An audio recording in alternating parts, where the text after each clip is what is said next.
What's up, everyone? Welcome to episode 7 of the John Clampett Show. I got my week 6 thoughts and week 7 predictions ready for you guys. So, without further ado, let's get right into it. Start us off, Penn State. What in the world happened to Penn State?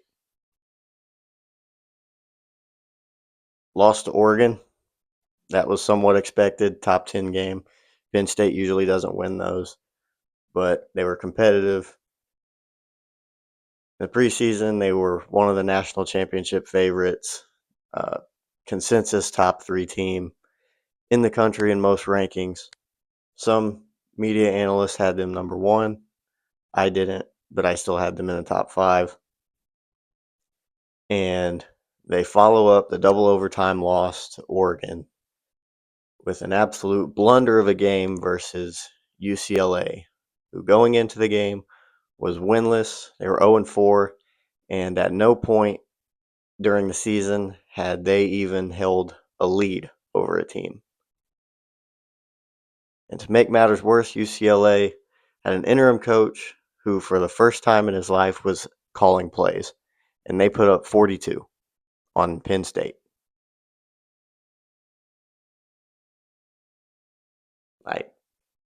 I don't know what to say. That was a terrible performance.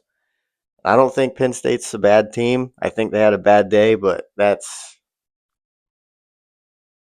just bad. There was a few years back, a little over a decade, there was a term to describe Clemson's performance in big games. The saying went like, they would Clemson it anytime a team lost in a big game. It was a pretty good team. They just couldn't break through. Clemson had that narrative going for them at that time. Could Penn State be the new Clemson, where they beat up on good teams, get that top 10 ranking, and then blow it in big games or have that inexcusable loss? Last week's episode, describing the Penn State-Oregon game, I said Penn State's going to Penn State. Well, Penn State just Penn Stated again. This time I was not expecting it. But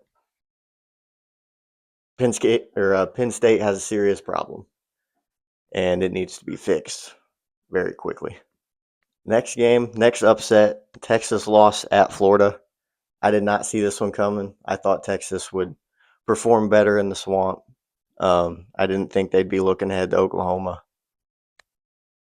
But they got dominated in the trenches. Florida's defensive line had their way with the Texas offensive line, and Florida was able to run the ball against Texas defense, which I didn't see happening.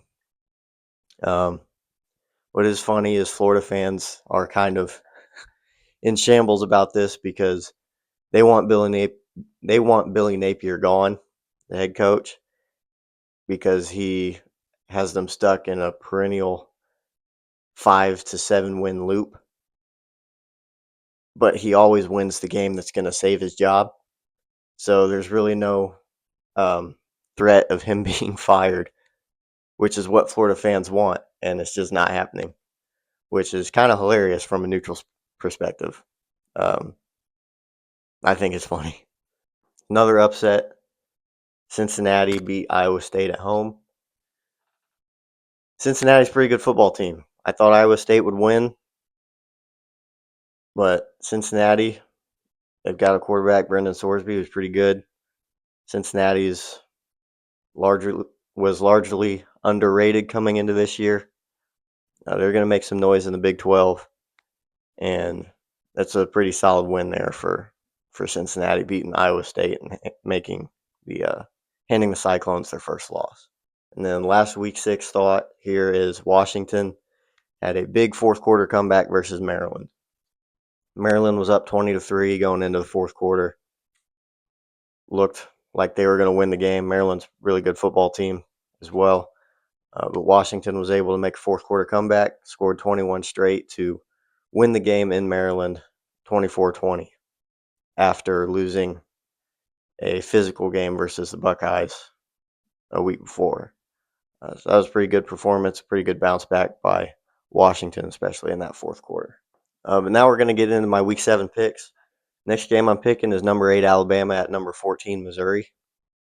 Missouri's undefeated, and they've looked dominant in all of their games, but they're untested. They haven't played a ranked team yet. All the other teams have been not great. Their best win is Kansas, which is a good team, but it's nothing compared to Alabama. Alabama is by far the best team Missouri is going to play up to this point, and Alabama's coming off their big wins over Georgia and Vanderbilt in back-to-back weeks. They do have the one loss to Florida State back in week 1. It was a good football team. I don't think they're going anywhere. Just had a rough couple of weeks for Florida State. But Alabama's really hit their stride. Passing game is clicking on all cylinders right now. The rushing attack for their offense does need to improve some so that they're not so one-dimensional. But I think they will, and I think Bama's really clicking really well right now, which is important because they've got some tough games ahead of them. Missouri's rushing attack has been really good up to this point on offense. Alabama has shown some vulnerabilities in the run game, gave up over 200 to Georgia. But on the season's average, they're giving up about 120, which is good, but it's not crazy for Alabama standards. Missouri might be able to find some running lanes in this game, and they're going to need to be able to do that if they want to win. Alabama has been battle tested up to this point. Like I said, they have the 2 wins over Georgia and Vanderbilt. And I think Alabama is just too talented for Missouri. I think Missouri might keep it close early, but Alabama's eventually going to be able to overwhelm Missouri with their talent and physicality. And I like Alabama to win this game at Mizzou 38-27 and hand the Tigers their first loss of the year. Another top 20 matchup I'm picking is Ohio State at Illinois. Julian Sayin leads the country in completion percentage at 80%, which is absolutely insane this far into the season. I mean, he's playing really efficiently right now, hitting his receivers, spreading the ball around. He's playing out of his mind right now. Illinois, they rebounded well. Those last 2 weeks, beat USC and then beat Purdue, 5-1 on the year. Illinois offense has performed really well outside of the Indiana game. They're a really good offense, and I think they're going to continue to perform well this year. The Ohio State defense leads the country in points per game allowed. They're allowing 5 points a game. They've given up 25 total points on the year. So we'll see how Illinois is able to match up at home versus the Ohio State defense. I think Illinois' offense is the best offense Ohio State will have played up to this point, which is saying something because they've played Texas, who is very talented on offense, so they haven't performed up to that talent yet. And then they've also played Washington, who has a pretty good offense as well. But I think Illinois' offense is better than both of those teams. Question is OSU's offense going to be consistent enough this game to put up some points? They performed really well against Minnesota last week. They struggled a little bit against Washington the week before. So Ohio State's offense has been a little inconsistent, but Julian Sayin has been really consistent. But I think OSU's offense has found something last week against Minnesota, and I think they'll be able to continue it. I don't think they'll beat Illinois the way Indiana did on the road, but I think they'll win pretty handily, and I have the Buckeyes winning 34-13. Next game I'm picking is neutral site Red River Showdown between number 6 Oklahoma and Texas. Texas, like I said, is unranked. They have not performed up to expectations entering the year, but they are favored in this game, which is really strange to see an unranked team favored over a top 10 opponent. John Mateer is questionable to play. Earlier in the week, I saw he was trending towards not playing. As the week has gone on, it's looked like he could actually end up playing, which would be pretty impressive considering he got surgery a few weeks ago on his thumb. But if he does play, that's big for Oklahoma. I don't know how much the thumb surgery will impact his level of play. But if he's going to play, I don't think it's going to impact it too much. Oklahoma's defense has been elite to this point. Texas' offense has not. So it's going to be really interesting. I don't think this is a good spot for a Texas breakout game on offense. But because of all these trends, it just kind of feels like Arch Manning might have his breakout game. You know, Texas being unranked, Oklahoma's defense being really solid, Texas offense not performing well to this point, this being a neutral site rivalry. You know, it just kind of feels like this might be a game that Texas is going to perform up to their potential with. And because of that, I actually have Texas upsetting Oklahoma and Arch having his best game of the year to this point, and I like Texas to win the neutral site game 27-24 and knock Oklahoma out of the top 10. Another game I'm picking is number 7 Indiana at number 3 Oregon. College game day is going to be in Eugene for this matchup. These offenses have been elite, and they're both led by Heisman caliber quarterbacks. Fernando Mendoza for Indiana and Dante Moore for Oregon.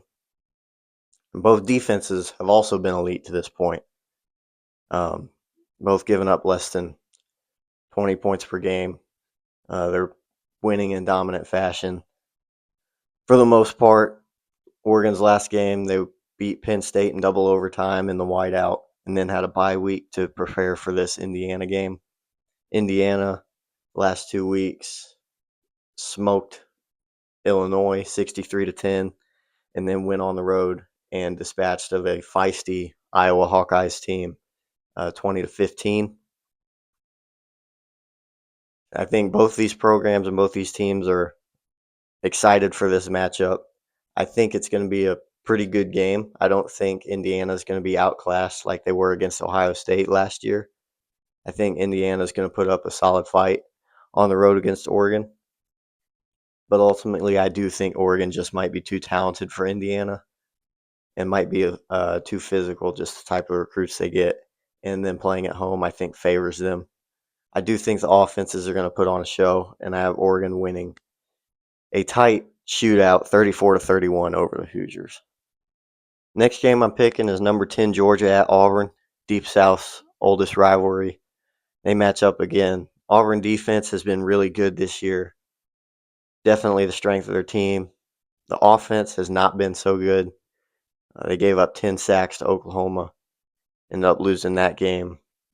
Not going to win many games doing that. Georgia has a good defense. Could put pressure on Jackson Arnold and the Auburn offense again. Georgia was able to bounce back versus Kentucky last week after the loss to Alabama. They dispatched of Kentucky pretty easily. They haven't been elite this year, but they've been really good. It's going to be interesting to see if Georgia is going to take that next step and look dominant in some of these games, because they haven't yet, but like I said, they've still looked really good. I don't think Auburn's offense is going to find anything against the Georgia defense this week. I think their defense will put them in a position to win, especially in a rivalry game at home. Ultimately, though, I think Georgia is just too much for Auburn's offense to overcome, and I have Georgia going into Jordan-Hare and beating Auburn 24-10. The final game I'm picking is number 15 Michigan at USC. USC is coming off a bye week after losing to Illinois 2 weeks ago. They're getting healthy. They were missing some players in that loss to Illinois. Ended up losing by 2 points. And Illinois, I think, is a top 15 team by season's end. So USC is by no means a bad team. Michigan's Justice Haynes has 654 yards, averaging almost 9 yards per carry, and 8 touchdowns on this year. He's gone over 100 plus in every game so far. So Michigan's rushing attack is going to be a major storyline in this game. They're going to want to establish the run with him if they want a chance to beat USC in the Coliseum.